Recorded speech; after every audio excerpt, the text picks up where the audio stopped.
Good morning. Thank you, Mr. Chairman, for gathering us together for this markup, which consists of a series of 8 separate measures dealing with election law. And, I know, because it bears repeating over and over, that we're less than a year away from 2024 elections. There are 46 days until Republicans gather to caucus in Iowa, and over 150 Americans across every state and territory will cast ballots next year. Everyone in this room would agree there's a tremendous amount of work that needs to be done between now and next November to ensure that the United States is once again blessed with safe, secure elections as we were in 2022, 2020, and every year before that. Excuse me. Unfortunately, election policy is often where those of us on this committee find our disagreements most profound.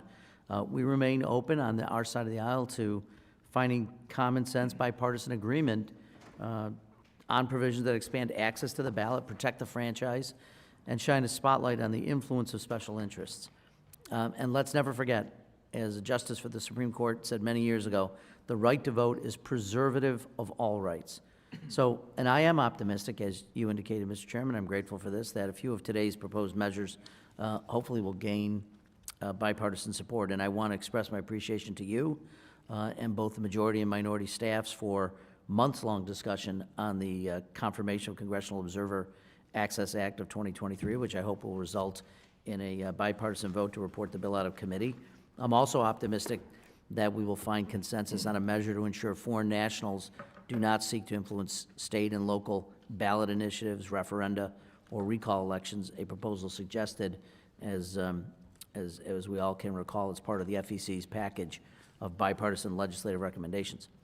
Unfortunately, many of the other proposed bills before us are recycled pieces of the ACE Act, which we feel is a omnibus of anti-voter, pro-dark money package of bills previously reported by the committee's majority. And counterintuitively, as states and localities prepare to facilitate a colossal undertaking next year, this committee is considering some extreme partisan messaging bills that, frankly, have zero chance of becoming law and would reduce resources available to state and local officials. And I can continue to believe that I think it's a shame we don't use our limited time before the next election to take steps necessary to adequately resource and support election officials, deter and prevent mis- and disinformation, and shine a spotlight on the oncoming torrent of dark money.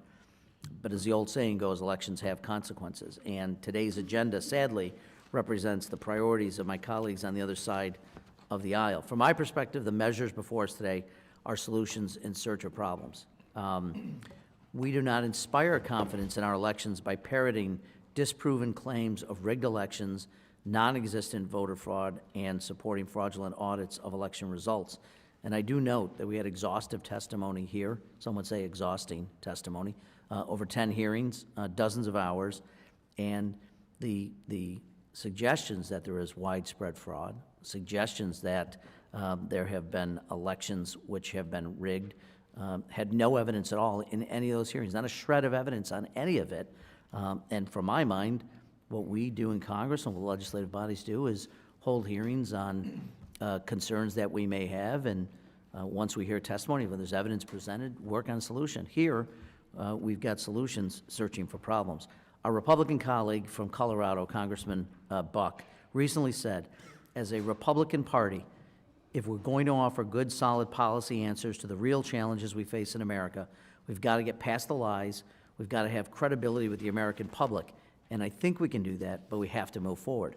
I urge my colleagues to heed Mr. Buck's call to restore their party's credibility with the American public by ceasing the baseless insinuations and the constant undermining of the results of the 2020 election, knowing full well they lack any evidence of any kind of malfeasance or fraud across the country. Indeed, the record of this committee, as I indicated, and the hours and hours that we spent, there is no evidence of significant voter fraud in 2020, and every witness called before us had an opportunity to present that evidence, did not do it, and all indicated that they thought Joe Biden won the 2020 election. So this is a record that we built together.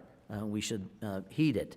And I urge all of us to move forward, as Mr. Buck said, by working on common sense, bipartisan legislation that addresses our most pressing concerns. And I'll have more to say on the bills, obviously, as they're called up for consideration. But again, thank you, Mr. Chairman, for your consideration for the work on this, and I yield back.